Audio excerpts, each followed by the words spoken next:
E aí, gente, eu sou o João Luiz, sou assessor da Diretoria de Comunicações da Senag Júnior e hoje eu estou aqui com o professor Amaral para a gente conversar um pouco sobre a edição e transformação gênica de plantas. Muito obrigado pela sua presença, professor. É um prazer atender vocês e receber vocês aqui no dia de hoje. Muito obrigado. Então, para começar com as perguntas, como a transformação e edição gênica de plantas pode garantir a segurança alimentar global? Ok, uma excelente pergunta. Então, primeiro precisamos entender o que é transformação gênica e edição gênica. A transformação gênica normalmente usa DNA de indivíduos que não é da mesma espécie que está sendo transformada, enquanto a edição gênica usa DNA da mesma espécie que está sendo trabalhada. Portanto, essas duas ferramentas são poderosíssimas, pois levam a ganhos em produtividade. Por exemplo, ela pode tornar um indivíduo tolerante a herbicida, tolerante a uma determinada praga. E com isso leva a ganhos em produtividade e, obviamente, tendo mais alimento, isso vai fazer com que haja uma segurança alimentar muito mais robusta. Entendi. E existe algum limite ético para essa transformação, edição genética das plantas? Claro que existe. Isso, inclusive, é regulamentado por leis internacionais e também pela nossa legislação. Nós temos a Comissão Nacional de Biossegurança, né, a CTN-Bio, que é responsável por fiscalizar, por aprimorar e reger toda a legislação em volta desse arcabouço de transformação e edição gênica. Legal. Como as sementes de cultura de soja, café, tomate, que o senhor trabalha aqui, podem ser uma estratégia para garantir a segurança alimentar? Primeiro, nós precisamos entender que a semente é um extensionista. Né? Ela leva toda a informação que é gerada pela pesquisa até a sociedade, no caso, os agricultores. Então, quando nós trabalhamos aqui com sementes de soja, tomate, café, entendendo, né, como a semente germina, entendendo os mecanismos de germinação, entendendo como ou trabalhando para aprimorar a qualidade das sementes, nós estamos contribuindo para com que a sociedade tenha uma maior produtividade. Obviamente, maior produtividade, maior alimento. Então, nós estamos mais seguros do ponto de vista da segurança alimentar.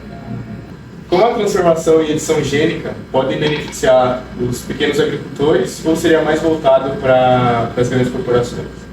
Principalmente, os pequenos agricultores podem se beneficiar, porque eles vão ficar, não vão ficar reféns de um pacote tecnológico que normalmente eles teriam que adquirir para poder melhorar a sua produtividade. Então, essas técnicas são extremamente importantes para atender também os pequenos agricultores. Qual seria as principais barreiras em torno desse público, dos produtores, dos agricultores, sobre a utilização das sementes ou plantas modificadas e modificadas geneticamente? Hoje temos, basicamente, o que a gente percebe é falta de informação.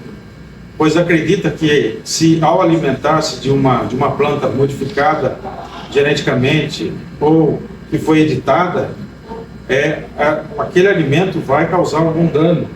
Então isso não é verídico, desde que todas as questões éticas sejam atendidas, não há nenhum problema. Eu não vejo nenhum problema nisso aí. Até hoje não tem nada sendo relatado em relação a alguma dificuldade. Basicamente é a questão de informação. A utilização de sementes transgênicas, elas comprometem alguma coisa na biodiversidade, no bem-estar dos ecossistemas? Então, há duas correntes envolvidas nesse processo. Há uma preocupação grande, principalmente com o fluxo gênico, que ocorre em populações crioulas. Nós temos que ficar atento, mas existe legislação, e seguindo direitinho a legislação, os riscos são quase que desprezíveis. A resistência de pragas e daninhas para as plantas transgênicas podem resultar numa maior uso de pesticidas ou controles? Não. É o seguinte, é claro que as plantas daninhas vão procurar, dentro da sua pergunta, achar formas de sobreviver àquela situação. Elas vão conseguir, com o tempo, a sobreviver à aplicação, vão tornar-se resistentes. Mas, em paralelo, o que acontece é que quando um pacote tecnológico dessas grandes empresas torna-se disponível no mercado, eles já estão com outro pacote tecnológico vindo atrás Então, à medida que uma determinada planta ela consegue adquirir uma determinada planta daninha, adquire uma certa resistência, logo em seguida você tem um outro pacote tecnológico para controlar essa planta que acabou de adquirir uma certa resistência. Então, não é aplicando mais que eu vou conseguir controlar, mas sim investindo em tecnologias, novos pacotes tecnológicos para fazer frente à adaptação daquela planta daninha a uma determinada molécula, um determinado evento tecnológico que está sendo usado. Legal. Então, a entrevista foi essa. Queria agradecer a você, professor, pela sua participação aqui. Acho que é isso, finalizando aqui. Ok, eu agradeço a oportunidade e convido a todos a acompanharem nossas publicações nas nossas redes sociais e também a visitar o nosso laboratório e conhecer as nossas pesquisas que fica aqui no Departamento de Produção Vegetal da FCA da Unesp de Botucatu.